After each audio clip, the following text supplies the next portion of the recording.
ഞാൻ doctor Rajasekharan Nair SUT പട്ടം ഹോസ്പിറ്റലിലെ medical സൂപ്രണ്ടൻ്റായിട്ട് ജോലി ചെയ്യുന്നു.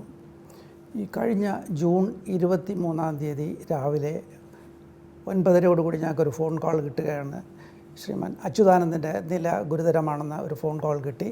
അതിനനുസരിച്ച് ഉടൻ തന്നെ ഇവിടെ നിന്ന് ACLS ആംബുലൻസ് വിട്ട് അദ്ദേഹത്തിനെ പിക്ക് ചെയ്യുകയാണ് ചെയ്തത്.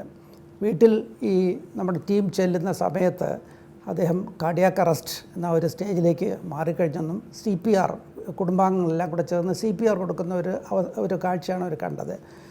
ഒരു താമസവും വരാതെ അദ്ദേഹത്തിനെ ആംബുലൻസിൽ കയറ്റി ഇവിടെ എത്തിച്ചു. ഏതാണ്ട് 10 മണി കഴിഞ്ഞപ്പോൾ തന്നെ നമ്മുടെ എമർജൻസി ഡിപ്പാർട്ട്മെൻറ്റിലേക്ക് അദ്ദേഹം എത്തിക്കാൻ കഴിഞ്ഞു. ആ സമയത്ത് അദ്ദേഹത്തിൻ്റെ ഹാർട്ട് നിന്ന നിലയിലായിരുന്നു, അതായത് കാർഡിയാക് അറസ്റ്റായിരുന്നു. പക്ഷേ വളരെ പെട്ടെന്ന് തന്നെ അതിന് വേണ്ട ചികിത്സകൾ, അതായത് CPR നൽകുകയും ഏതാണ്ട് ഒരു 10-16 മിനിറ്റ് കൊണ്ടാണ് അദ്ദേഹത്തിൻ്റെ ഹാർട്ടിനെ പുനരുജ്ജീവിപ്പിക്കാൻ നമുക്ക് കഴിഞ്ഞത്. സാധാരണഗതിയിൽ അത്രയൊന്നും ആരും പരിശ്രമിക്കാറില്ല. പക്ഷേ ഈ വിലപ്പെട്ട ജീവൻ നിലനിർത്താൻ വേണ്ടി ഞങ്ങൾ മാക്സിമം ട്രൈ ചെയ്യുകയും അതിൻ്റെ ഫലമായിട്ട് അദ്ദേഹത്തിൻ്റെ ഹാർട്ട് വീണ്ടും പ്രവർത്തിച്ചു തുടങ്ങി. തീർച്ചയായിട്ടും ഇതൊരു അതിശയകരമായ കാര്യമാണ്. കാരണം വീട്ടിൽ വെച്ച് തന്നെ ഏതാനും മിനിറ്റുകൾ ഹാർട്ട് നിന്ന ഒരവസ്ഥയായിരുന്നു. ഇതെല്ലാം ചിലപ്പോൾ അദ്ദേഹത്തിൻ്റെ ആ ഒരു പോരാട്ട വീര്യത്തിൻ്റെ ബഹിർസ്ഫുരണമായിരിക്കാനാണ് തീർച്ചയായിട്ടും അതൊക്കെ കാണിക്കുന്നത്. അപ്പം ഹാർട്ട് വീണ്ടും പ്രവർത്തിച്ചു തുടങ്ങിയപ്പോൾ ഇദ്ദേഹത്തിന് നമ്മൾ മെഡിക്കൽ ICUയിലേക്ക് മാറ്റി വെൻറ്റിലേറ്ററിൽ കണക്ട് ചെയ്തു. ഒരു ടീം ഓഫ് ഡോക്ടേഴ്സ്, അതായത് ന്യൂറോളജിസ്റ്റ്, നെഫ്രോളജിസ്റ്റ്, ഇൻറ്റൻസിവിസ്റ്റ്, കാർഡിയോളജിസ്റ്റ് എല്ലാ അംഗങ്ങളും ചേർന്ന് ഒരു ടീമിൻ്റെ നിയന്ത്രണത്തിൽ ഇദ്ദേഹത്തിന് വേണ്ട ചികിത്സകൾ നൽകുകയും ചെയ്തു.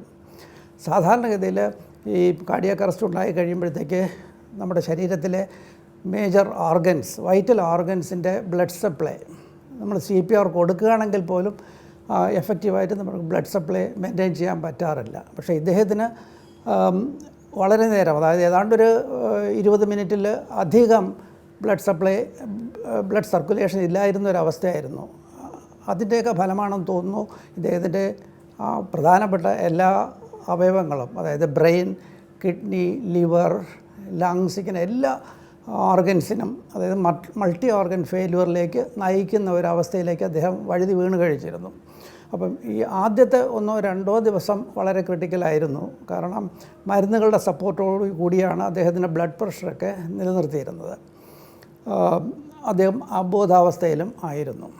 അപ്പം ഈ ഓർഗൻസിനെയൊക്കെ സപ്പോർട്ട് ചെയ്യാൻ വേണ്ട മരുന്നുകൾ കൊടുത്ത് അവരുടെ ബന്ധുക്കളുടെയും കൂടെ താല്പര്യപ്രകാരം നമ്മൾ ചികിത്സ മുന്നോട്ട് കൊണ്ടുപോവുകയായിരുന്നു. അപ്പം ഉണ്ടായ ഒരു പ്രധാനപ്പെട്ട ഒരു സംശയം, ഇദ്ദേഹത്തിൻ്റെ ബ്രെയിൻ ഡെത്ത് ഉണ്ടായി കഴിഞ്ഞോ എന്നുള്ളൊരു സംശയം ഉണ്ടായിരുന്നു. അപ്പം അതിനുവേണ്ടി അതിൻ്റെ പരിശോധനകളൊക്കെ നടത്തുകയും MRI സ്കാനിങ്ങിന് വിധേയനാക്കുകയും ചെയ്തു.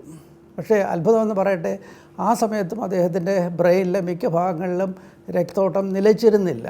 തീർച്ചയായിട്ടും അതൊരു നല്ല ലക്ഷണമായിട്ട് ആണ് ബന്ധുക്കൾക്ക് ഞങ്ങൾക്കുമൊക്കെ തോന്നിയത്. എന്നിരുന്നാലും നില ഇങ്ങനെ ഗുരുതരമായി തുടരുന്ന ഒരു അവസ്ഥയിൽ നമ്മൾ പല തരത്തിലുള്ള സപ്പോർട്ടീവ് ട്രീറ്റ്മെൻറ്റ്, അതായത് ഈ ഡയാലിസിസിൻ്റെ വകഭേദമെന്ന് പറയാൻ പറ്റുന്ന ഈ CRRT, അതായത് continuous renal replacement therapy, SLED, ഇങ്ങനെയുള്ള പലതരത്തിലുള്ള ചികിത്സകളും അദ്ദേഹത്തിൻ്റെ ശാരീരിക അവസ്ഥയ്ക്കനുസരിച്ച് നമ്മൾ ചെയ്തിരുന്നു.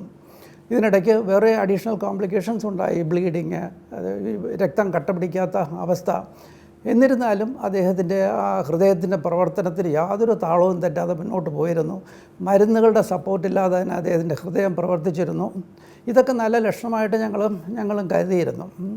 അപ്പോൾ സാധാരണഗതിയിൽ ഇത്രയും ഒരു പ്രൊലോങ്ഡ് കാർഡിയാക് അറസ്റ്റ് ഉണ്ടാകുന്ന ഒരു വ്യക്തി ഒരു 3-4 ദിവസത്തിനപ്പുറമൊക്കെ ജീവിക്കാനുള്ള ഒരു സാധ്യത വളരെ കുറവാണ്. പക്ഷേ അത്ഭുതമെന്ന് പറയട്ടെ, ഇദ്ദേഹത്തിൻ്റെ കാര്യത്തിൽ പ്രകൃതിയുടെ നിയമങ്ങളൊക്കെ തെറ്റിച്ചുകൊണ്ട് തന്നെയാണ് ഈ അദ്ദേഹത്തിൻ്റെ അവയവങ്ങൾ പ്രവർത്തിച്ചിരുന്നത്. എന്നിരുന്നാലും കിഡ്നിയുടെ ആ ഫെയിലുവർ ഗുരുതരമായി തന്നെ തുടർന്നു. ഞങ്ങൾ ഡയാലിസിസ്, അതായത് CRRT ഒക്കെ കൊടുത്തിരുന്നെങ്കിലും അത് ഒരു ആശാവഹമായ പുരോഗതി കൈവരിക്കാൻ കഴിഞ്ഞില്ലായിരുന്നു. പിന്നെ ഈ ട്രീറ്റ്മെൻറ്റിൻ്റെ സാങ്കത്യത്തെക്കുറിച്ച് കൂടുതൽ പരിശോധിക്കാനായിട്ട് ഗവൺമെൻറ് ഒരു മെഡിക്കൽ ടീമിനെ തന്നെ മെഡിക്കൽ കോളേജിൽ നിന്ന് ഡെപ്യൂട്ടി ചെയ്തിരുന്നു. അവരും ഞങ്ങളുടെ ചികിത്സകളോട് പരിപൂർണമായിട്ട് യോജിക്കുകയാണ് ഉണ്ടായത്. 2 പ്രാവശ്യം അവർ ഇവിടെ വന്നിട്ട് ശ്രീമാൻ അച്യുതാനന്ദനെ പരിശോധിക്കുകയും പ്രത്യേകിച്ച് മോഡിഫിക്കേഷനൊന്നും ആവശ്യമില്ല, ഈ ഇപ്പോൾ കൊടുക്കുന്ന ചികിത്സകൾ മുന്നോട്ട് കൊണ്ടുപോയാൽ മതി എന്ന് തീരുമാനിക്കുകയും ചെയ്തിരുന്നു. അപ്പം ഇങ്ങനെ ദിവസങ്ങൾ നീണ്ടുപോകുന്ന ഒരു സമയത്ത് റിലേറ്റീവ്സിനുമൊക്കെ കുറച്ച് ആങ്സൈറ്റി ഉണ്ടായിരുന്നു. പക്ഷേ എല്ലാ ദിവസവും ഈ സ്പെഷ്യലിസ്റ്റ് ഡോക്ടർമാർ രോഗിയെ പരിശോധിച്ചതിന് ശേഷം അവരുടെ കാര്യങ്ങൾ ഈ റിലേറ്റീവ്സുമായിട്ട് പങ്കുവയ്ക്കുകയും അവരുടെ അഭിപ്രായം കൂടെ നമ്മൾ കരുതലിലെടുത്തുകൊണ്ടാണ് ഈ ചികിത്സ മുന്നോട്ട് പോയിക്കൊണ്ടിരുന്നത്. എന്നിരുന്നാലും ഈ റീനൽ ഫെയിലുവർ ഒക്കെ ഇങ്ങനെ നീണ്ടു നിൽക്കുന്ന ഒരവസ്ഥയിൽ ജൂലൈ 21 അദ്ദേഹത്തിൻ്റെ നില രാവിലെ മുതൽ കുറച്ച് മോശപ്പെടാൻ തുടങ്ങി. ബ്ലഡ് പ്രഷർ ഒക്കെ കുറഞ്ഞു തുടങ്ങി. അദ്ദേഹം അന്ന് വൈകുന്നേരം 3:20 അദ്ദേഹത്തിൻ്റെ മരണം സംഭവിക്കുകയായിരുന്നു.